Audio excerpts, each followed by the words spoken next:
O Novo Mundo, inspirado em ideias vindas do Velho Mundo, assumiu no século XIX sua própria direção, sob a liderança de homens que vislumbravam uma independência político-administrativa e almejavam criar grandes nações, mais ao norte com ideias de expansão, mais ao sul com ideias de união. O que somos, o que são os povos de todas as Américas, são identidades construídas com esse arcabouço de pensamentos e com a ação de toda a massa que foi a luta. Olá, galera. Tudo bom?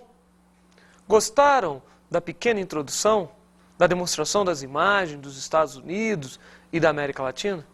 Pois bem, o tema da aula de hoje são os Estados Unidos e a América Latina no século XIX, onde faremos uma abordagem em relação aos Estados Unidos de como veio a surgir esta potência que nós conhecemos hoje, politicamente, economicamente, militarmente. Falaremos da marcha para o oeste, falaremos da doutrina Monroe e da Guerra de Secessão. Do outro lado, falaremos do processo emancipador da América Espanhola, das colônias espanholas da América Latina. Tá legal? Então vamos começar a nossa aula? Vamos lá!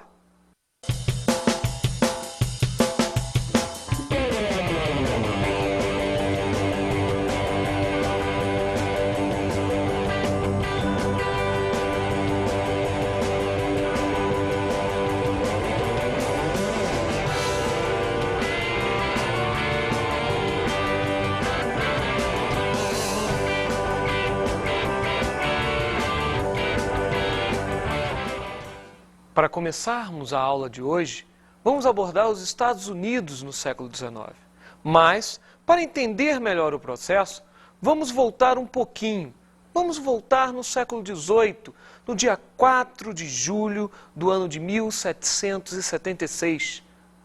A data que marca a emancipação norte-americana, ou seja, o processo de independência dos Estados Unidos da América, perante o seu dominador, a metrópole Inglaterra.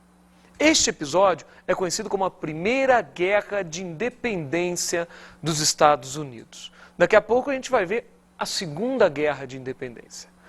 Proclamada a independência dos Estados Unidos, formada a nação norte-americana, temos que organizar a Constituição. No ano de 1787, era organizada a Constituição dos Estados Unidos, por muitos considerada a única até os dias de hoje. Ressalto que os estados norte-americanos possuem mini-constituições. Esta Constituição de 1787 tinha características federativas, representativas, era uma república democrática. O Estado estava dividido em 3 poderes: executivo, legislativo, judiciário. Ali, naquele momento, após ser formulada a Constituição de 1787, era convocada eleições para a presidência da República. E no ano de 1789, era eleito o primeiro presidente norte-americano. O primeiro presidente eleito norte-americano foi um dos grandes líderes do processo de emancipação das 13 colônias, ou seja, dos Estados Unidos. A figura marcante era George Washington. George Washington assume como primeiro presidente e vai governar no período de 1789 ao ano de 1797. E dentro desse período há um grande desenvolvimento industrial e financeiro. Começava a ser construído o ideal norte-americano. No final do século XVIII, repare, estamos no final do século XVIII, a potência norte-americana começava a ser erguida. Então, nós temos, com certeza, dentro desse período, o início do processo industrial e financeiro dos Estados Unidos. Tudo isto culminaria na expansão do território, ou seja, vamos buscar novas áreas, novos mercados, expandir a ferrovia, que mais tarde seria a famosa Marcha para o Oeste, que falaremos daqui a pouco. O crescimento industrial e financeiro elevado da época fez com que os Estados Unidos viessem a se tornar um ponto de convergência de pessoas provenientes da Europa. Era a famosa Terra da Prosperidade. Entre 1790 e 1890, cerca de 15 milhões de imigrantes provenientes da Europa, entre eles ucranianos, eslavos, ingleses, franceses, vieram para a América tentar a sorte no que nós falávamos, no que nós chamamos de Terra da Prosperidade. Bom, vale ressaltar que a Inglaterra começou a olhar para os Estados Unidos como uma colônia novamente. A Inglaterra percebeu que as 13 colônias agora independentes estavam lucrando muito e, por isso, no período de 1812 a 1814, tentou recolonizar os Estados Unidos. O rei Jorge III, rei da Inglaterra, simplesmente convocou as tropas inglesas para retomar as suas ex-colônias. Era o que nós chamávamos de Segunda Guerra de Independência, entre os anos de 1812 e 1814. O resultado? Você já sabe. Os Estados Unidos venceram novamente e mantiveram a sua independência perante a Inglaterra. A partir deste momento, a Inglaterra não incomodou mais os Estados Unidos como nação independente. Para nós observarmos melhor esse processo migratório europeu, vamos dar uma olhadinha, vamos ver um pequeno trecho do filme Um Sonho Distante? Vamos dar uma olhada nesse processo de colonização?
Daniel, here they come! Stand by, partner, and pretend you're out of breath. Pretend? My heart's up here in my nose. Oh my God, Nora! Oh, this is thrilling! Nora! No, Nora! No!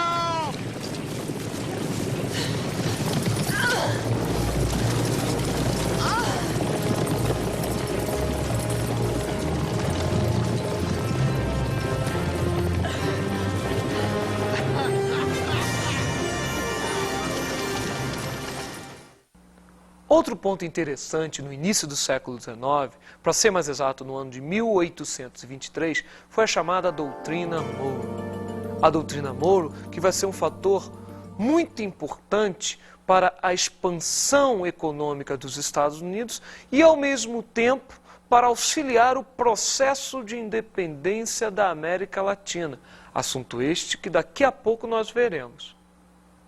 A Doutrina Monroe tinha uma frase muito simples: a América para os americanos. Mas qual era o significado desta frase? O real era diferente do irreal? O que significa América para os americanos? Numa primeira interpretação, a América para os americanos dizia que o continente americano estaria livre ou liberto da dominação europeia.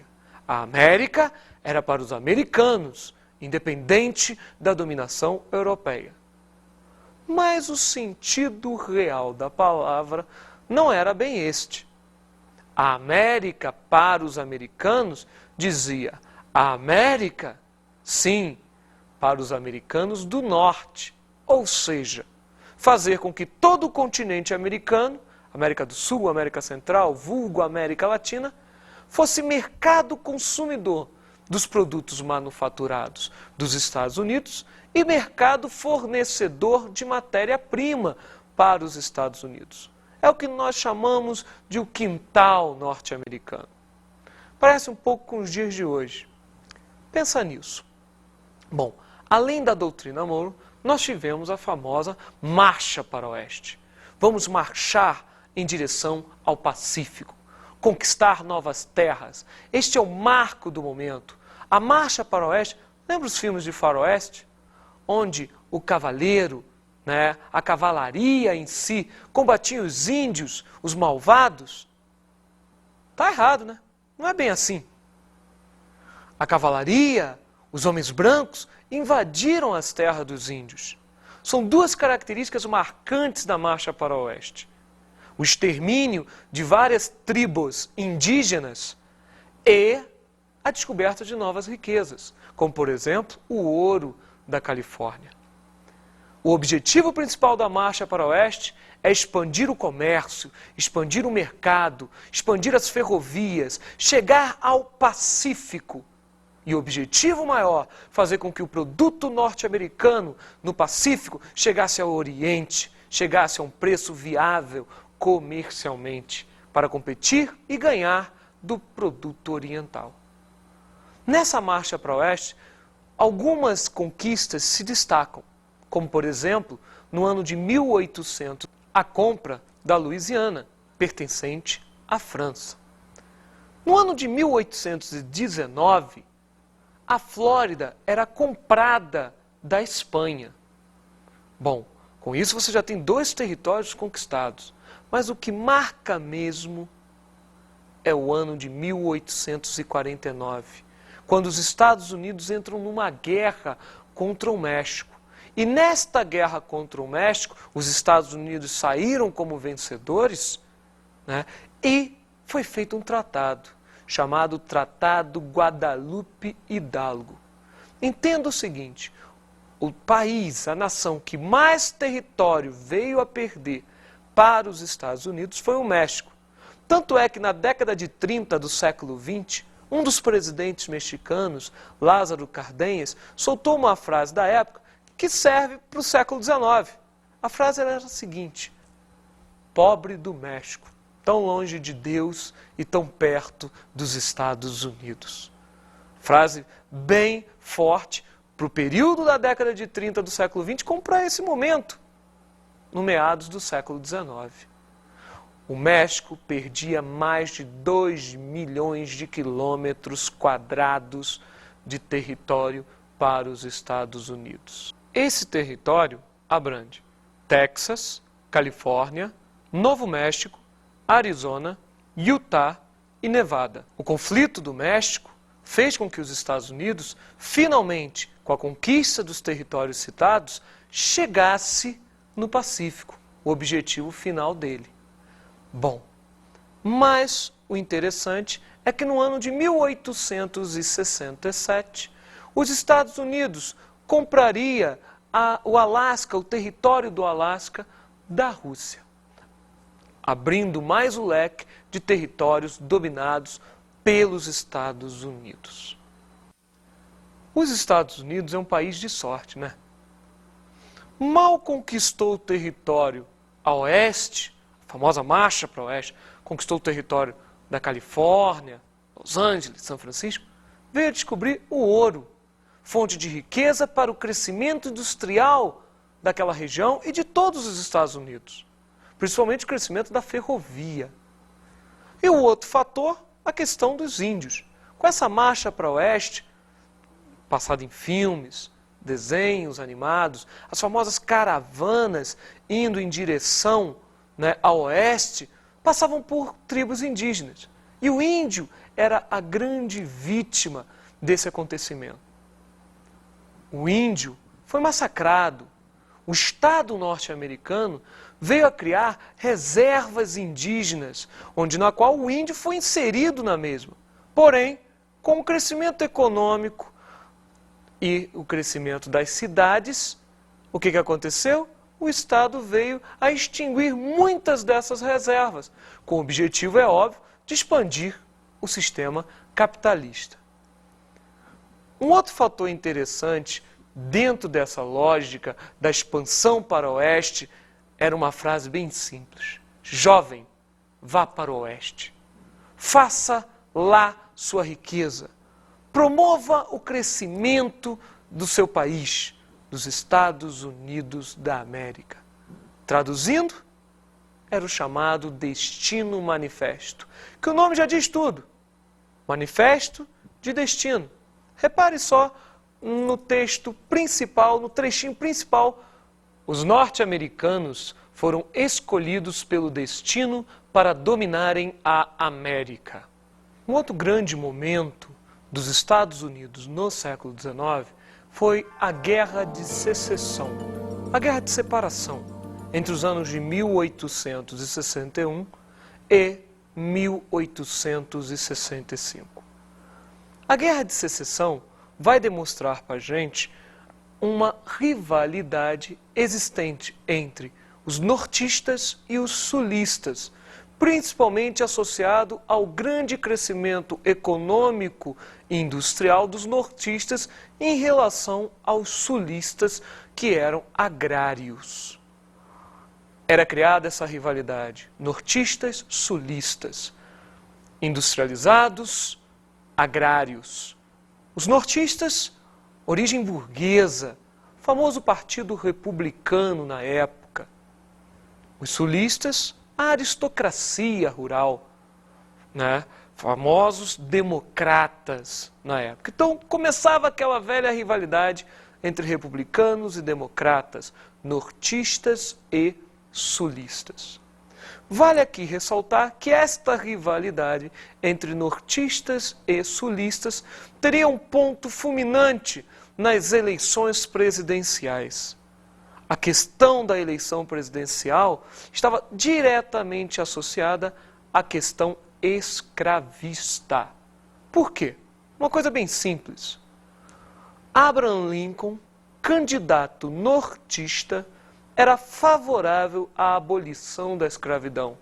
Logo, promover a emancipação do negro seria ampliar o mercado consumidor. Já o candidato sulista, chamado Jefferson Davis, não era a favor da abolição da escravidão. Lógico, né? Ele, como vários outros latifundiários, dependiam da mão de obra negra escrava para o seu sustento. Veja bem, concentre-se. Então a questão principal é o escravismo. Abraham Lincoln defende a abolição da escravidão e Jefferson Davis é contra a abolição. Diz Jefferson Davis a todos: se Lincoln vencer as eleições, o Sul se separa. Já sabe o resultado das eleições?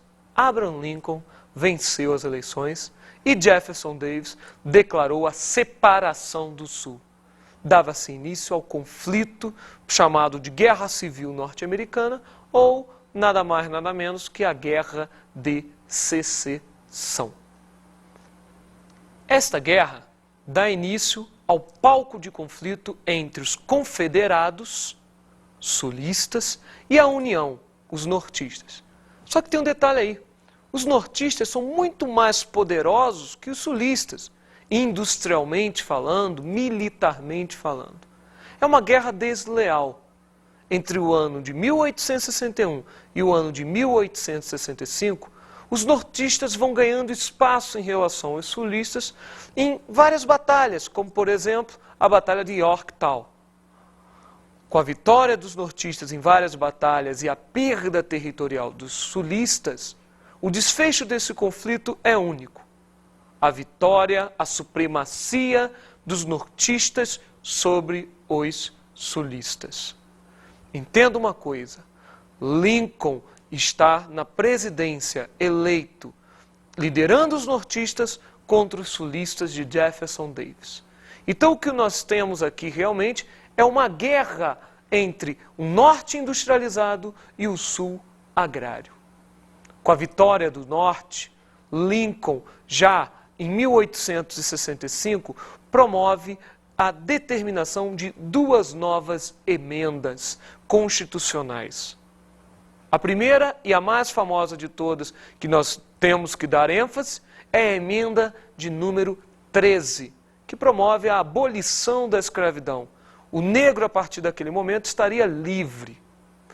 E a segunda emenda, que chama a atenção para a gente, é a emenda de número 15, que transforma todo negro em cidadão norte-americano. Imagine isto, o sulista é o escravocrata, o negro ganha liberdade e transforma-se num verdadeiro cidadão norte-americano. Pensaste? Não dá outra. Os sulistas simplesmente se reúnem e promovem movimentos de segregação racial, ou seja, esses movimentos contrários ao negro, racistas. Como maior exemplo de todos, nós temos a famosa KKK, ou mais conhecida como Ku Klux Klan. Oh, Dad. Oh, Dad. Won't you spare me over to another year? Brothers, we aim to pull evil up by the root before it chokes out the flower of our culture and heritage. And our women, let's not forget those ladies, y'all, looking to us for protection from darkies, from Jews, from papists, and from all those smart-ass folks say we come descended from monkeys. That's not my culture and heritage. Is that your culture and heritage? And so, we're gonna hang us a Negro.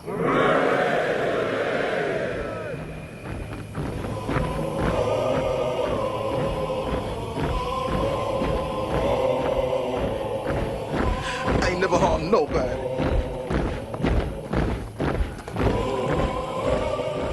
Hey, Tommy. Huh? Son, we come to rescue you. Well, that's mighty kind of you boys, but I don't think nothing's gonna save me now. The devil's come to collect his due. Don't be crazy, Tommy. You don't want to get harmed? But no, I don't reckon I do, but that's the way it seems to be working out. Listen, Tommy, I got a plan.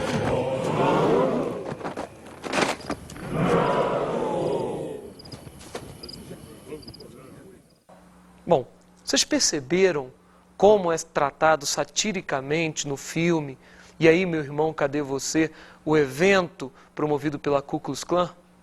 Infelizmente, não é bem assim que acontecia durante praticamente um século.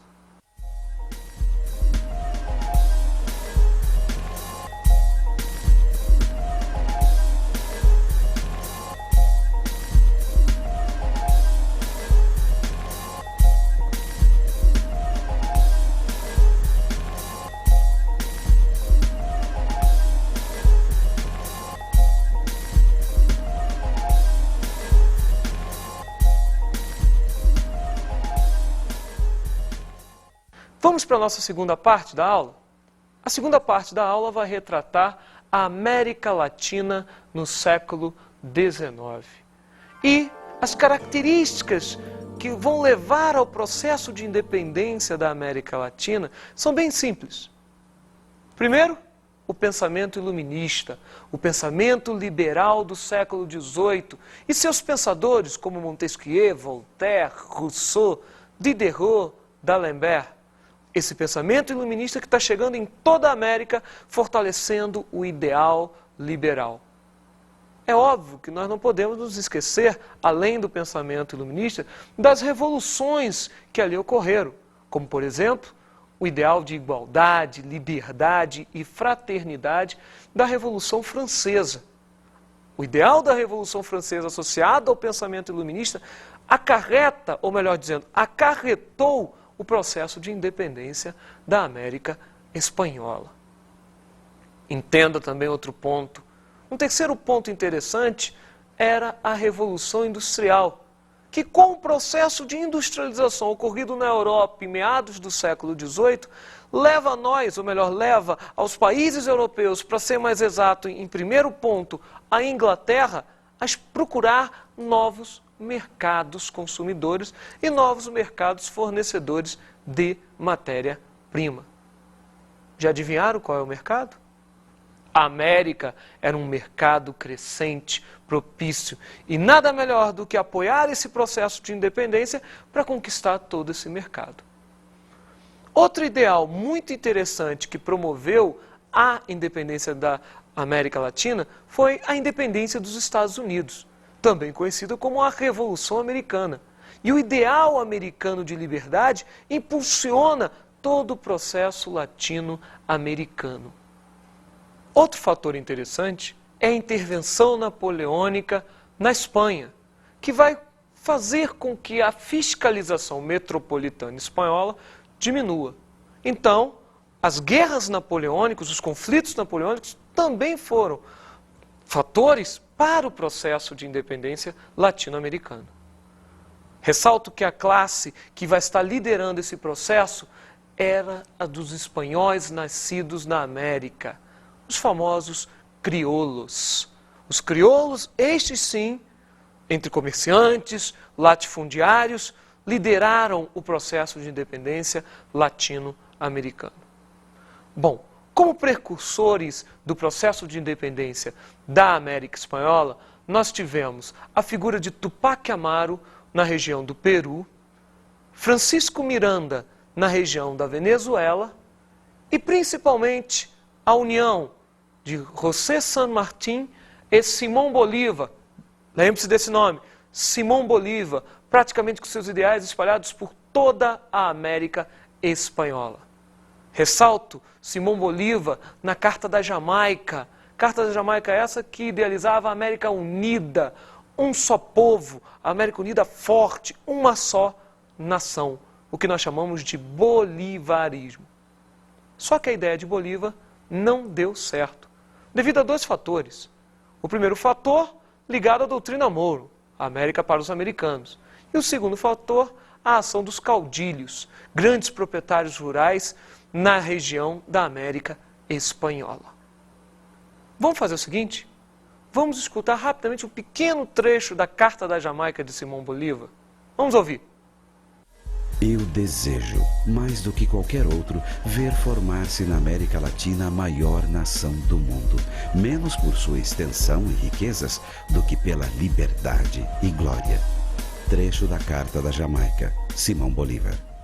As características do processo de independência da América Espanhola são bem diferentes do processo de independência da América Portuguesa. Como primeira característica, podemos falar que a América Espanhola foi um processo violento, ou seja, possuía um derramamento de sangue. A segunda característica que podemos ressaltar é a questão da participação popular. Participação popular não significa que o processo foi feito pelo povo. Preste atenção nisso. Participação popular. A terceira característica é que em toda a América Espanhola ocorreu a criação de regimes republicanos. Para ser mais exato, com uma pequena exceção entre os anos de 1821 e 1823, que é o caso mexicano, que fica num regime monárquico entre 21 e 23 e depois proclama a sua república. Diferentemente do caso do Brasil, que era um regime monárquico, aplicado por Dom Pedro I no dia 7 de setembro de 1822. Uma última característica que chama a atenção para a gente no processo de independência desta América Espanhola é a fragmentação territorial. Enquanto que no caso do Brasil manteve-se o território unido, graças à ação de caudilhos, ou seja, interesses particulares, a América Espanhola, toda ela se fragmentou em vários países, como por exemplo, Peru, Venezuela, Colômbia, Argentina, Paraguai, entre outros. Vamos fazer o seguinte, vamos ouvir rapidamente um trecho de Eduardo Galeano? Vamos lá? Dos ricos é e foi fácil, desde a independência, o governo. Os pobres foram soldados, milicianos nacionais, votaram como o padrão mandou, lavraram a terra. Os pobres gozaram da gloriosa independência, assim como os cavalos que em Chacabuco e Maipú avançaram contra as tropas do rei.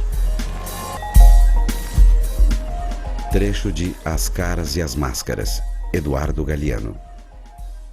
Repararam que no texto de Eduardo Galeano, ele faz uma menção da participação popular e a ascensão dos ricos ao poder? Interessante, né? Deixo isso para vocês pensarem. Vamos fazer o seguinte agora? Vamos dar uma olhada nas dicas de estudo.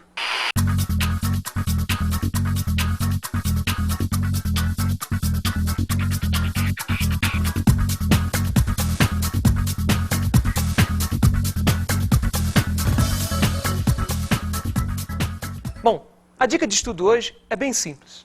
Assista o filme Tempo e Glória, de Eduard Zwick. O filme retrata um pouquinho do que foi a Guerra de Secessão nos Estados Unidos e a participação do 1º Batalhão Negro nessa guerra. Tá legal? Por hoje é só, tá, gente? Beleza? Tchau!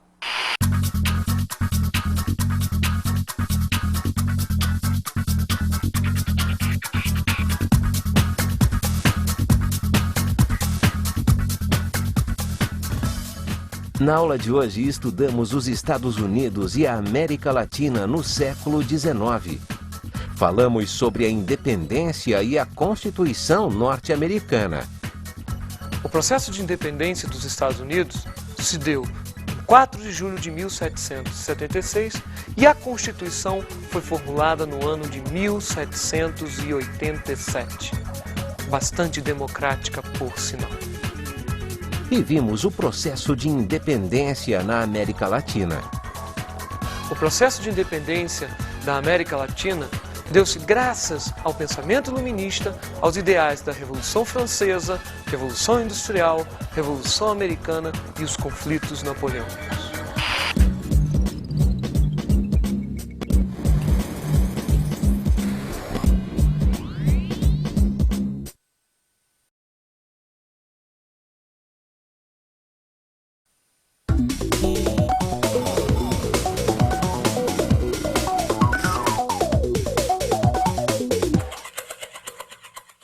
Olá, professor. Tudo bom?